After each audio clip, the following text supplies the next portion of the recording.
Mrs., nasubukan mo na bang magluto ng honey garlic butter chicken? Kung hindi pa, para sa iyo ang video ito. Tara, simulan na natin ang ating pagluluto. Unang gagawin ko ay imamarinate ko itong ating manok. Ang ginamit ko nga dito ay Thai part. Lalagyan ko muna ito ng asin, baking powder. Maglalagay na din ako dito ng black pepper powder. Maglalagay na din ako ng isang pirasong itlog, cornstarch or gawgaw sa Tagalog, at maglalagay na din ako ng flour or harina. Lalamasin lang natin to or ihahalo natin to ng maigi para kumapit itong ating mga pang-marinate na sangkap dito sa ating chicken. At imamarinate natin to ng 1 oras kung nagmamadali kayo, pero kung hindi naman, pwede naman overnight. Matapos nating mamarinate yung ating manok ay kumuha na ako dito ng kawali. Inainit ko nga ang kawali at nang uminit na ay nilagyan ko na ito ng mantika. At nang uminit ng mantika, isa-isahin nating iprito itong ating mga na-marinate na manok. Sa mantika naman ay mas maigi yung medyo madami yung ilagay nyo para siguradong ma-deep fry yung ating mga lulutuing manok.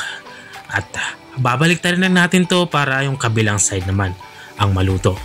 At kapag bahagya na itong naluluto ay itabi muna natin, hahanguin muna natin ito dito sa ating kawali. Papalamigin lang natin ito ng mga 15 minutes. At after 15 minutes ay ibabalik natin ito sa pagkakaprito. Bali, ang gagawin natin nga dito ay i-double fry natin para siguradong malutong ang ating mga manok. At kapag ganito na itsura niya ay siguradong malutong na ito at lutong-luto na hanggang loob nito. Ang gagawin ko ay hahanguin ko na ito dito sa ating pagkakaprito at saka natin to itatabi. Papalamigin muna natin to. At itong mantika ay babawasan lang natin.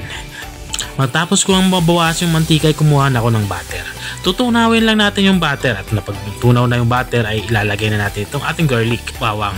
Igigisa natin yung bawang hanggang sa matusta ito ng kaunti at lumabas yung aroma. At kapag lumabas na yung aroma, ilalagay na natin ito ating soy sauce or toyo. Mga 3 kutsarang toyo ay pwede na. Ilalagay na din natin yung honey. At kung nakanonood ka pa rin hanggang dito sa kalagitnaan ng aking video, ibig sabihin ay nag-i-enjoy ka, baka pwede mo namang i-comment kung taga-saan ka para alam ko kung hanggang saan umabot ang aking video.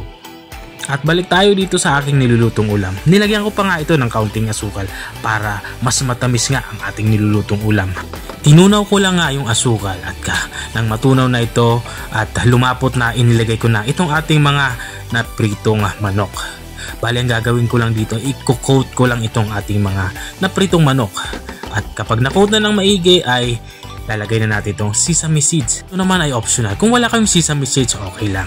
At ito na nga, lutong-luto na nga yung ating ulam pananghalian. Ito nga yung honey butter garlic chicken. Kung nakarating ka hanggang dito sa dulo ng aking video, maraming salamat sa panonood. Kung nagustuhan mo naman tong bago nating recipe yung ibinahagi, baka pwede mo naman tong i-share. O siya, hanggang dito na lang ako. Bye-bye!